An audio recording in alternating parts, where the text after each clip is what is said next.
Bienvenue dans le podcast Dans ton ventre. Si tu as des ballonnements, des troubles du transit, des douleurs au ventre ou d'autres maux digestifs qui t'empêchent de croquer la vie à pleines dents, tu es au bon endroit. Je suis Clémence, naturopathe et passionnée par ce qui se passe dans notre ventre, notre fameux deuxième cerveau, doté de super pouvoirs. Tu les découvriras dans ce podcast. Chaque semaine, je te livrerai mes meilleurs conseils et astuces pour prendre soin de ton ventre. Je te partagerai aussi des retours d'expérience pour t'inspirer et je m'attaquerai à certaines idées reçues en vogue sur les réseaux. Le but, que tu fasses la paix avec ton ventre. Alors, prête pour ce voyage dans ton ventre ?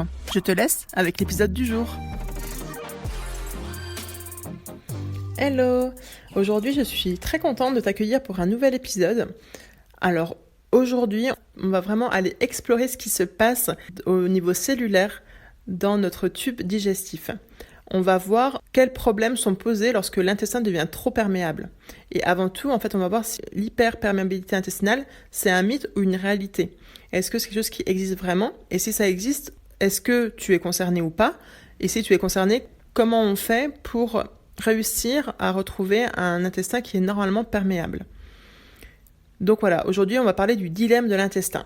Avant toute chose, je te dis un peu le programme de cet épisode. Donc, je vais t'expliquer ce que c'est la perméabilité intestinale et l'hyperperméabilité intestinale. Je vais te dire comment est-ce qu'on sait si on est concerné ou pas par ce problème-là. Ensuite, comment on fait pour retrouver un intestin fonctionnel. Alors déjà, pour te faire le topo de qu'est-ce qui se passe dans notre intestin, il faut déjà savoir que en fait, le tube digestif il commence dans la bouche, mais c'est pas là où on va se concentrer. Donc on a la bouche, l'œsophage, l'estomac. Dans la bouche, on mâche les aliments, on commence à digérer. Dans l'estomac, on va avoir la digestion qui continue. On a une désinfection, on va dire, du bol alimentaire avec l'acide chlorhydrique. On commence à digérer les protéines. Voilà, on continue la digestion. Ensuite, on arrive dans l'intestin grêle. Et là, dans cet intestin grêle, le but, c'est vraiment d'absorber les nutriments et l'eau. Et de laisser dans la lumière intestinale ce qui doit y être, c'est-à-dire laisser les bactéries, les pathogènes, les vers, les toxines, les pesticides, etc. Vraiment, c'est pour ça qu'on parle de dilemme de l'intestin, c'est-à-dire que l'intestin, il doit être perméable, on doit quand même absorber des choses qui vont rentrer dans notre milieu intérieur, on dit, donc dans notre sang, puis que les nutriments vont aller aux organes, etc. Mais aussi, on a ce dilemme-là qu'il ne doit pas laisser tout passer, donc il y a des choses qui ne doivent pas passer, ce qui est intrus, et même au-delà des intrus, ce qui est même nous, parce que comme on a des bactéries qui sont dans notre tube digestif, elles ne doivent pas passer non plus. Donc la perméabilité intestinale, ça va surtout intéresser l'intestin grêle, donc la partie qui est juste après l'estomac, et aussi le gros intestin. Le gros intestin, c'est la partie terminale avec le côlon, c'est où les selles se forment, etc. Alors, pour être encore plus clair, il faut imaginer que votre intestin, c'est comme une passoire. Donc cette passoire, elle doit laisser passer des choses, mais pas tout. Pour différentes raisons, la passoire, donc notre barrière intestinale, cette passoire, elle va avoir les trous qui vont s'agrandir et qui vont plus se fermer. On va plus avoir cette porosité normale, on va avoir une hyperperméabilité intestinale qui va laisser passer trop de choses dans notre milieu intérieur, ce qui va créer de l'inflammation et des réactions immunitaires qui ne sont pas appropriées.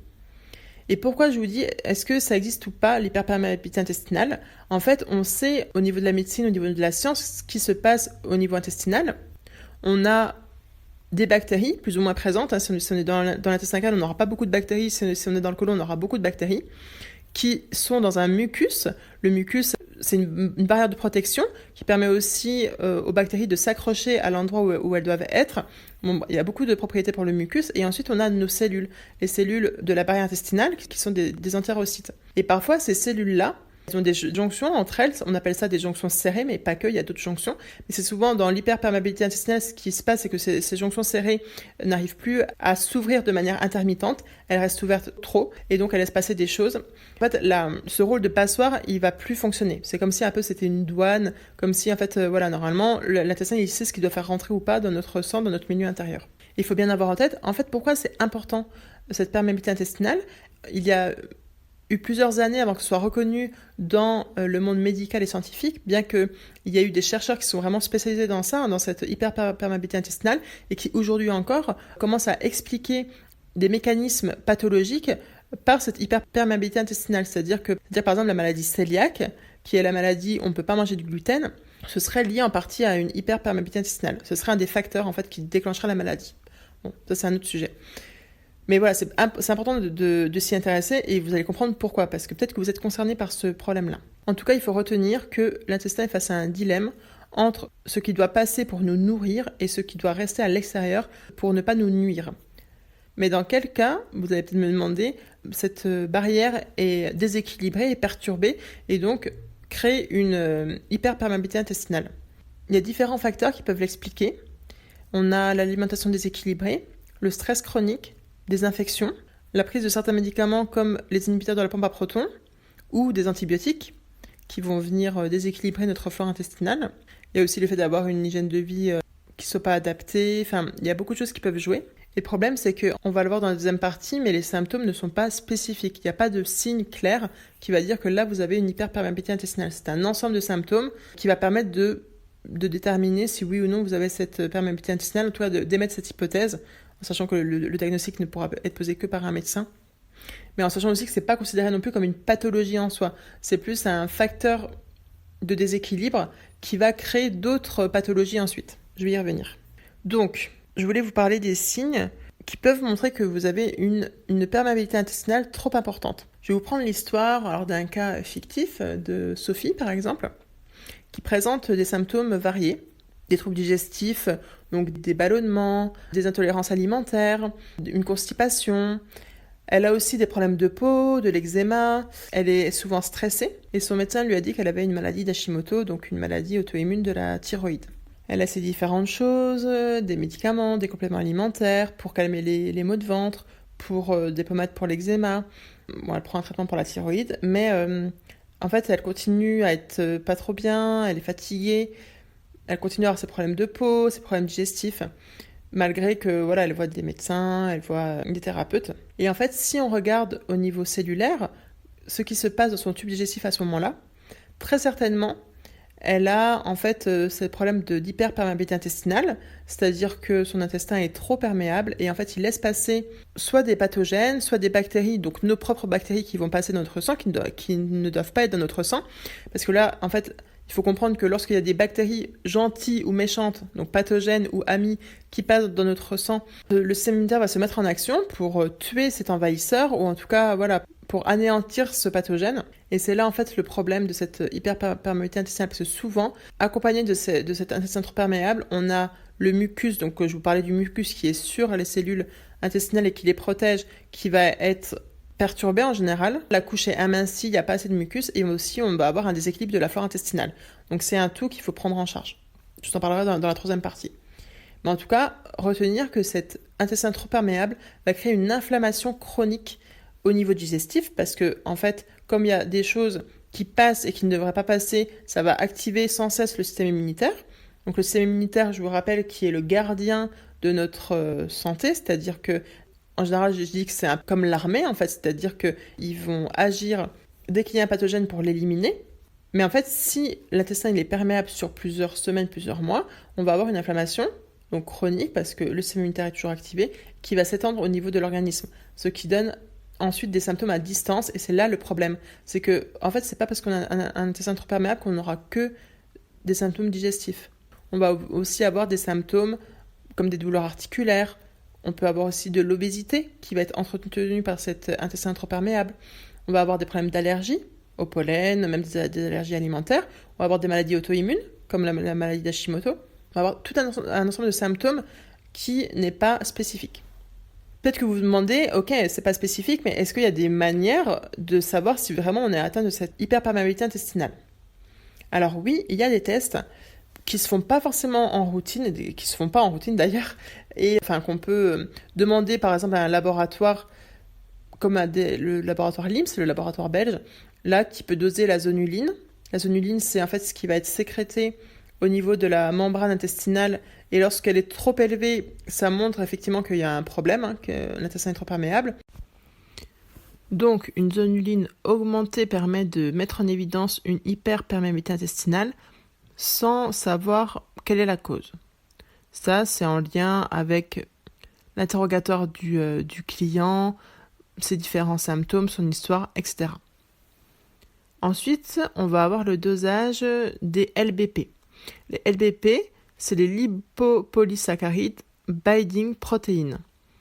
Alors ça, c'est un peu plus compliqué, mais en gros, il faut retenir que si ce dosage est augmenté, ça montre que, alors soit il y a une prolifération des bactéries à Gram négatif au niveau du microbiote intestinal, soit il y a un passage anormal des endotoxines. En fait, ce sont les lipopolysaccharides qui sont dans la membrane de ces bactéries à Gram négatif. Donc, en fait, pour simplifier, il faut retenir que les bactéries à Gram négatif, ce sont des bactéries ennemies qui ont dans leur membrane des toxines, ces fameux lipopolysaccharides, et eux, s'ils passent à la barrière intestinale, donc lorsqu'ils sont dosés comme ça avec les LBP, lorsqu'ils augmentent, ça montre que donc soit il y a trop de bactéries, soit c'est trop perméable, ou soit c'est les deux. À la fois, il y a trop de bactéries à Gram négatif, et à la fois, la barrière intestinale est trop perméable.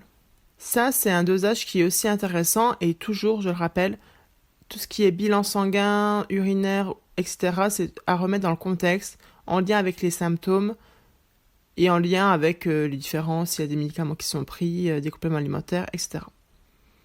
Il ne faut pas les analyser seuls, c'est pas possible. On va avoir aussi la calprotectine fécale.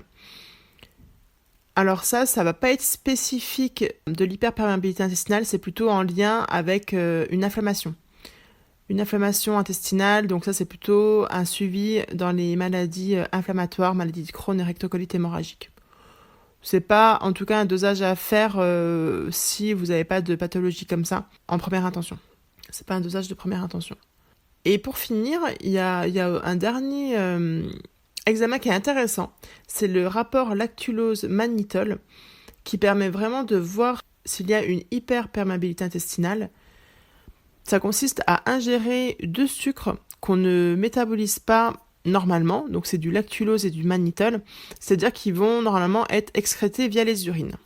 Or, s'il y a une hyperperméabilité intestinale, ces sucres vont être absorbés. Alors, il y en a un qui est absorbé soit directement via la cellule, donc on parle de la voie transcellulaire, ou sinon le sucre il peut être absorbé aussi, il peut passer entre les cellules, ça s'appelle la voie paracellulaire. Bon, ça c'est un peu plus technique. Selon le résultat, donc le résultat c'est une augmentation du rapport lactulose-mannitol au-dessus de 3%. En général, c'est ce rapport qu'on regarde. Après, on peut voir aussi qu'il y a une augmentation de l'excrétion urinaire du lactulose, une diminution de l'excrétion urinaire du mannitol. Donc ça montre la présence d'une hyperperméabilité intestinale lorsqu'on a ces résultats. Après, ce test-là, il est un peu particulier. En tout cas, des aliments qu'on mange peuvent perturber les résultats. Donc, il faut éviter de consommer certains aliments dans les 24 heures avant de passer ce test. Mais bon, en général, ce qui est plus facile à doser, ça va être la zonuline sanguine et la protéine de liaison aux lipopolysaccharides, donc les LBP. Après, on n'est pas obligé de faire un test, à moins que vous vouliez vraiment un diagnostic. Donc, comme je vous le rappelle, ce sera le médecin qui posera le diagnostic dans tous les cas. Mais on peut supposer qu'il y a une hyperperméabilité intestinale lorsqu'il y a un ensemble de symptômes qui est présent et aussi lorsqu'il y a un gros déséquilibre de la flore intestinale. Souvent, en fait, tout est lié, tout est relié, c'est-à-dire que vraiment notre barrière, faut pas imaginer qu'il y a 3 choses qui sont différentes. Je vous parlais de la flore intestinale, du mucus et de notre barrière intestinale avec nos cellules. En fait, tout est archi relié, c'est-à-dire que s'il y a un des éléments qui ne va pas bien, qui est endommagé, qui dysfonctionne, ça va automatiquement avoir un impact sur le reste. Donc, s'il y a un problème de mucus, alors ça c'est pareil, il peut avoir un test génétique qu'on fait vraiment dans des cas particuliers, lorsqu'il y a vraiment des gros soucis digestifs, on ne trouve pas la cause, etc. Lorsqu'il y a des problèmes de mucus, lorsqu'il y a des problèmes de flore intestinale, donc ça c'est un peu plus facile à voir. Aussi, par exemple, s'il y a une grosse histoire de prise d'antibiotiques sans prise de probiotiques, avec vraiment des douleurs intestinales, aussi il y a du SIBO, etc. Donc SIBO, je vous le rappelle, c'est une prolifération anormale des bactéries dans l'intestin grêle. Tous ces éléments-là permettent de supposer qu'il y a une hyperperméabilité intestinale et de manière générale, ce sera toujours intéressant de venir restaurer cette barrière intestinale qui de nos jours est assez malmenée dans tous les cas, donc c'est bien, lorsqu'on a des problèmes digestifs, de venir restaurer cette barrière intestinale. En tout cas, moi, c'est comme ça que je travaille, ça fait partie, entre guillemets, de mon protocole, c'est plutôt de ma prise en charge. Donc, justement, c'est le moment de vous dire comment est-ce qu'on prend en charge cette barrière intestinale, comment on fait pour qu'elle redevienne perméable de manière, entre guillemets, normale, de manière physiologique. Il y a un ensemble de compléments alimentaires. Alors là, c'est comme tout. Quand je vous partage des compléments alimentaires sur mon Instagram ou en podcast, je vous dis pas de tout prendre. C'est vraiment, je vous donne plusieurs pistes. Et là, soit vous êtes accompagné, donc dans ce cas-là, c'est plus facile parce que on peut vraiment établir une prise en charge chronologique parce qu'on va pas tout prendre au même moment, les mêmes compléments alimentaires, etc. Et à savoir qu'il n'y a pas que les compléments alimentaires qui rentrent en jeu. Là, je vais vous faire une partie sur les compléments alimentaires et ensuite je vous ferai un petit point sur l'hygiène de vie. En général, sur l'hygiène de vie, on retrouve les mêmes choses, les mêmes conseils. Donc là, je vais être plus spécifique avec les compléments alimentaires. Mais pour rappel, il ne faut pas tout prendre. C'est vraiment, il y a certains compléments qui sont mieux pour vous parce que il y a par exemple d'autres symptômes, d'autres choses qui font que tel complément sera plus utile. Ou peut-être qu'il y a des contre-indications pour d'autres compléments alimentaires. Donc c'est compliqué lorsqu'on fait des posts généraux ou un podcast qui parle à tout le monde. Je peux pas personnaliser la chose, mais retenez bien qu'il faut pas tout prendre ce que je vais dire. C'est vraiment faire le tri et prendre ce qui est vraiment bon pour vous. Et n'hésitez pas à vous faire accompagner, vous faire conseiller par un naturopathe, un pharmacien, votre médecin, etc. Les éléments de base qui vont venir restaurer l'intégrité intestinale, ça va être la glutamine. La glutamine, c'est un acide aminé qui est beaucoup utilisé par les entérocytes. Donc pour rappel, les entérocytes, ce sont les cellules qui forment la barrière intestinale. Ça, c'est bien de la prendre, la glutamine, pendant plusieurs semaines. Ça va de 1 à 3 mois. Et à un dosage assez élevé, au moins de 2 grammes, voire de 5 grammes. Là, pour le coup, c'est bien de la prendre en poudre parce que c'est compliqué en gélule. En général, c'est dosé entre 500 mg et 1 gramme. Il faudrait prendre beaucoup de gélules pour avoir la bonne dose. La glutamine, ça n'a pas de goût en particulier en poudre, donc c'est intéressant. Je sais, j'ai déjà fait des cures chez NutriPure. Elle est très bien, il n'y a pas de goût et il n'y a pas... Après, par contre, il faut l'augmenter de manière progressive parce que des fois, il peut avoir des effets un peu secondaires, plus des maux de ventre. Donc si, par exemple, on vous conseille de prendre une dose de 5 grammes, il faut augmenter progressivement, commencer à 500 mg et aller jusqu'à 5 grammes. Il y a le collagène. Le collagène, alors ça, on en entend beaucoup parler parce que c'est bon pour la peau, c'est bon pour nos articulations, même pour tout ce qui est tendinite, problème de tendons. C'est très bon pour notre barrière intestinale. Là, le dosage, c'est entre 5 et 10 grammes, on peut même aller plus, mais au moins 5 grammes par jour. Et là, en général, c'est des cures aussi qui sont longues, donc c'est pendant 3 mois. Ça, c'est intéressant. Par exemple, je prends le cas où vous avez une perméabilité intestinale accrue et avec beaucoup de douleurs articulaires qui vous réveillent la nuit, qui sont un peu inflammatoires. Là, intéressant pour vous de prendre du collagène parce que ça viendra aussi calmer les douleurs articulaires tout en venant travailler sur votre barrière intestinale. C'est un exemple comme ça pour vous dire en fait comment on choisit quel complément va être intéressant. Le collagène, il n'y a pas de contre-indication en particulier. La glutamine, on l'évitera dans les cas de cancer ou d'antécédents de cancer. La citrulline, alors elle va augmenter le taux d'arginine. L'arginine, c'est aussi un acide aminé et ça vient de manière indirecte augmenter le taux de monoxyde d'azote qui est un gaz protecteur de la barrière intestinale. Là, il est conseillé d'en prendre, c'est une cure plus courte, ça va être 3 grammes pendant 15 jours. Après, en général, de toute façon, il faut suivre ce qu'il y a d'indiqué sur les boîtes. Voilà, donc on va dire en première intention, c'est plutôt la glutamine ou le collagène. Et on viendra toujours apporter les nutriments de base si ils ne sont pas apportés par l'alimentation ou par le mode de vie. La vitamine D, ça c'est une cure que je conseille à tous mes clients, en général de septembre à juin. Le zinc aussi, alors là, le zinc ça a plein de propriétés. Et si vous mangez peu de sources de zinc, alors les principales sources de zinc dans l'alimentation, ça va être les huîtres, ça va être les graines de courge. Après, c'est aussi présent dans les céréales, notamment les oléagineux, selon comment vous les consommez, est-ce que vous en consommez assez ou pas. Mais le zinc, c'est hyper important aussi pour la santé intestinale. Les oméga 3, donc ça, je pense que vous devez connaître la chanson, mais les oméga 3 déjà animaux et végétaux, ce ne sont pas les mêmes. Il faut privilégier les oméga 3 animaux. Donc attention, quand vous achetez un complément alimentaire à base d'oméga 3, il faut choisir des compléments alimentaires où on a de l'EPA et de la DHA, ce sont des formes d'oméga 3, et pas la forme ALA. ALA, elle demande une transformation au corps et donc elle est peu utilisée par le corps.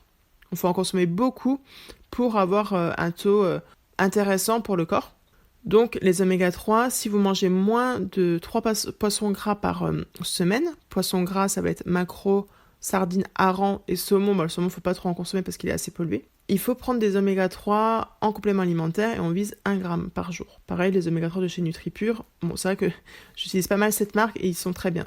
Personnellement, j'en prends parce que j'ai en plus la peau très sèche, je mange peut-être 1 ou 2 fois de poisson gras dans la semaine, donc c'est pas suffisant me concernant. Donc voilà, j'en prends assez régulièrement en complément alimentaire de chez NutriPure. Après, il n'y a pas que eux, il y a aussi la marque Sunday Natural qui est intéressante, et d'autres marques. Après, je suis loin de connaître toutes les marques de compléments alimentaires, mais c'est assez facile de trouver des bons oméga 3, mais attention, il y a différents critères pour choisir un bon oméga 3. L'index Totox, comme je vous ai dit, les formes EPA et DHA, au moins 1 gramme par jour. Aussi, s'il y a un label de pêche durable, si le label EPAX, il est bien. Ce sont des oméga 3 de qualité qui ont ce label-là. Ça peut vous aider à choisir votre complément alimentaire. Et on a aussi, alors ça, je suis un peu plus frileuse à conseiller ce genre de compléments, ce sont les antioxydants, comme le resveratrol. Alors ça, c'est très intéressant, mais il faut bien le doser. Et je préfère dire augmenter la consommation de fruits rouges, où là, on a beaucoup d'antioxydants, alors qu'ils soient frais ou congelés. Votre augmentation de légumes et de fruits, là, on trouve beaucoup d'antioxydants, tout ce qui est vert, tout ce qui est coloré. Il faut bien retenir, en fait, que vraiment, ce qui est coloré, c'est là où on a beaucoup d'antioxydants. On a aussi la poudre d'açaï, par exemple. Là, c'est pas forcément quelque chose que je vais recommander à première intention, parce que c'est pas de chez nous, on va dire. C'est un produit qui vient de loin. Mais bon, voilà, les antioxydants, c'est vraiment, si vous mangez pas trop de fruits et tout, vous achetez un sachet de fruits rouges, et vous en consommez tous les jours, un sachet congelé je veux dire, et voilà. Ça permet d'avoir facilement des antioxydants et pas besoin d'en prendre forcément en complément alimentaire. Là ça va être plus des cas spécifiques et dans les problèmes digestifs en général, c'est pas ce que je vais recommander. Il y a aussi certains probiotiques qui sont intéressants comme le Lactobacillus plantarum ou le Lactobacillus rhamnosus GG. Si vous êtes intéressé, vous pouvez écouter mon épisode sur les probiotiques pour un peu comprendre comment ça fonctionne. Mais en tout cas, il y a ces 2 probiotiques-là qui sont intéressants. Donc, pour résumer avec les compléments alimentaires que je vous ai donnés, soit vous prenez, par exemple, mais là, comme je dis, vraiment, faites-vous conseiller, parce que, en fait, la prise en charge au niveau digestif, elle se fait dans une chronologie. C'est pas, on va directement aller travailler la barrière intestinale. Je vous dis, en fait, s'il y a un déséquilibre de votre flore intestinale, il faut déjà la travailler. Il faut déjà venir rétablir l'hygiène de vie. Il faut déjà faire d'autres choses que tout de suite prendre de la glutamine. On va se dire, c'est bon, ça va réparer ma barrière intestinale et donc ce sera fini. Non, c'est un peu plus complexe que ça. Mais pour résumer, ce que je conseille en première intention dans les cas d'hyperperméabilité intestinale lorsqu'il n'y a pas de contre-indication, ça va être la glutamine et souvent les oméga 3 parce que souvent dans les clientes que j'ai, il y a une problématique d'inflammation chronique.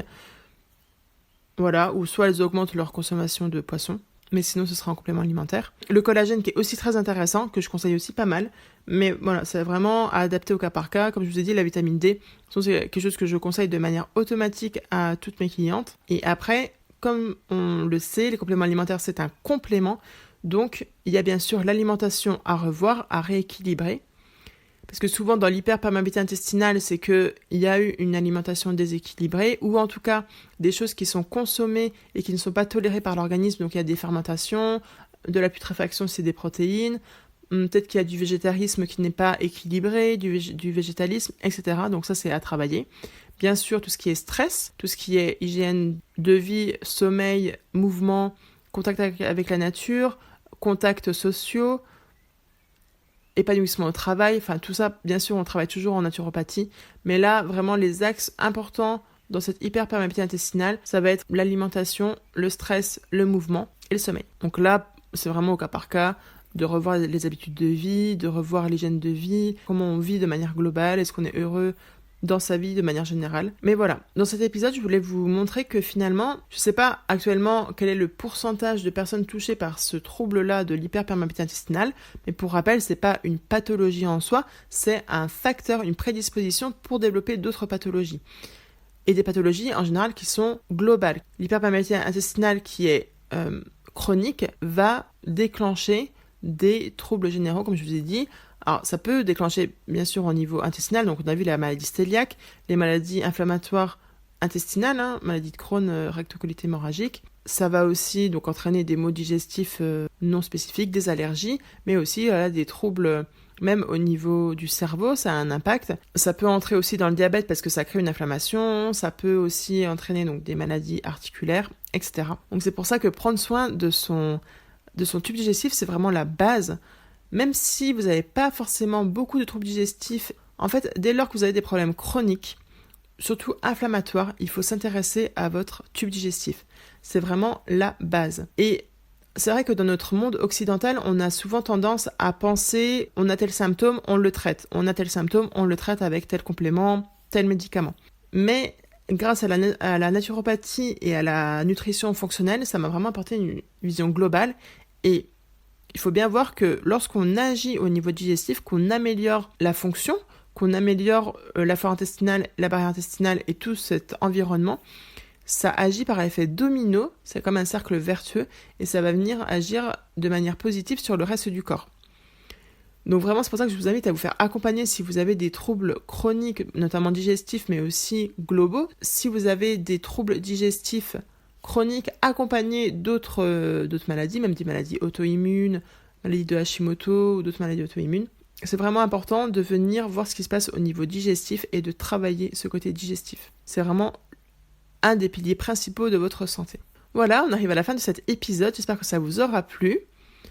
Donc pour reprendre ce qu'on a vu dans cet épisode, on a vu ce qu'était l'hyperperméabilité intestinale. Donc pour rappel, c'est normal que votre intestin soit perméable, mais il ne doit pas trop l'être. Il a le dilemme de devoir choisir entre ce qui rentre et ce qui doit rester dans la lumière intestinale, et ensuite être éliminé. On a vu qu'il n'y avait pas de signe spécifique de l'hyperperméabilité intestinale, que c'était un ensemble de symptômes, mais qu'il y avait des examens qui existent, qui ne sont pas pris en charge par la sécurité sociale, qui peuvent être prescrits ou non par un médecin, mais ce ne sera pas remboursé, donc vous pouvez faire même la demande directement auprès de laboratoires spécialisés comme le laboratoire LIMS, mais il n'y a pas que lui. Ensuite, on a vu les différentes façons de prendre en charge l'hyperperméabilité intestinale. Là, je vous ai vraiment parlé de la partie complément alimentaire. Bien sûr, il y a l'hygiène de vie et il y a vraiment cette prise en charge globale pour retrouver une perméabilité normale, une perméabilité physiologique de l'intestin. N'hésitez pas à venir me poser vos questions si vous en avez sur mon Instagram Manger pour vivre. Je reste disponible. J'ai aussi fait des posts sur l'hyperperméabilité intestinale sur mon Instagram. N'hésitez pas à me laisser des étoiles et un commentaire, ça me donne de la force pour continuer, ou même à m'envoyer un message sur Instagram, me faire votre retour concernant le podcast. Ça me fait toujours énormément plaisir et toujours je prends beaucoup de plaisir à faire ces épisodes et je suis vraiment heureuse quand je vois que ça vous apporte des connaissances, de la conscience sur ce que vous vivez, c'est vraiment super. Donc je vous dis à très vite et la prochaine fois on parlera de la candidose, comment savoir si on est touché par cette candidose et surtout comment la prendre en charge, et vous verrez que finalement j'ai une vision un peu différente de ce qu'on peut attendre la plupart du temps. Voilà, je vous laisserai le découvrir pour la prochaine fois. Je vous souhaite une belle journée ou soirée et je vous dis à très vite. Je te remercie sincèrement pour ton écoute. Et je te dis à bientôt pour de nouvelles aventures dans ton ventre.